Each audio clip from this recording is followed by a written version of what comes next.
For now, though, the New York City mayor has declared a state of emergency after flash flooding hit the city during rush hour.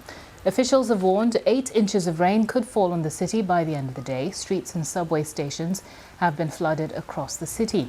Mayor Eric Adams urged residents to avoid all non-essential travel.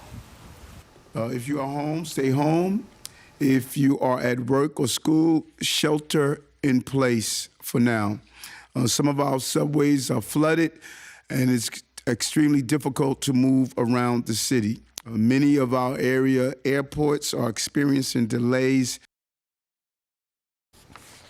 So that's the warning there from the mayor. And joining me live now is Ayan Chowdhury, a New Yorker who got caught up in this deluge while trying to get to an appointment. And Ayan, I want to start off actually by showing our viewers some footage that you recorded on your commute. I mean, that's extraordinary. Look at that.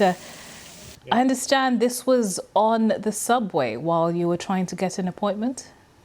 Yes, my girlfriend and I were trying to get to Brooklyn for an appointment, and we come out of the subway and see that there's literally water coming out of the walls. So that's not something you see every day. So that was quite the experience. No, it really is incredible. I mean, did you still get on the trains? I did. I actually live in Manhattan, so I took the Q train down to Brooklyn and managed to get there. But once we arrived at Brooklyn, we got out and saw the subway station itself was flooded. But surprisingly, the train still came. Our appointment got canceled because of the flooding. So we went back and got back on the train and went back home. So there were some delays, but it's surprising that even when there's water coming out of the walls, the trains were still running, at least at 9 a.m. Well, I'd say you're a braver soul than some. But I mean, how unusual is this? Have you experienced anything like this before? I personally not on the subway, but I think last year there was flash flooding. My car got flooded. New York, I think in the last few years, I've definitely seen a lot of flooding. But for me, this was a first-time experience. And how are you sort of coping with the disruptions that this is causing? Because looking at the footage of some of the flooding, it looks like it's causing quite a bit of chaos.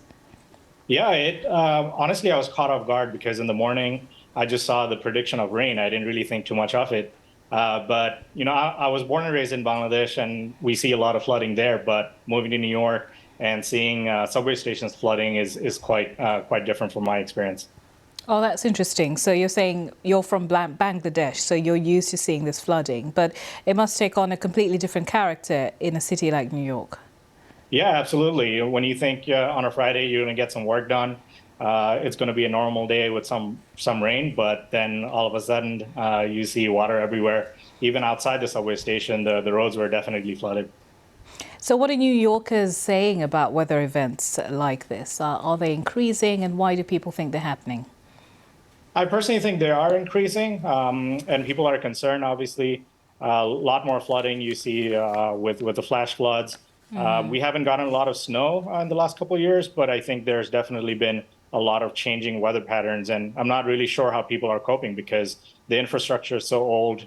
We don't know if anything's being done to change anything. That doesn't help. Ayan, thanks for sharing your experience. Glad you got home okay. Ayan Chowdhury joining us there from Manhattan. You're watching The Context. This is BBC News. I'm Nancy Kachingira. Much more to come in the next hour. Don't go away.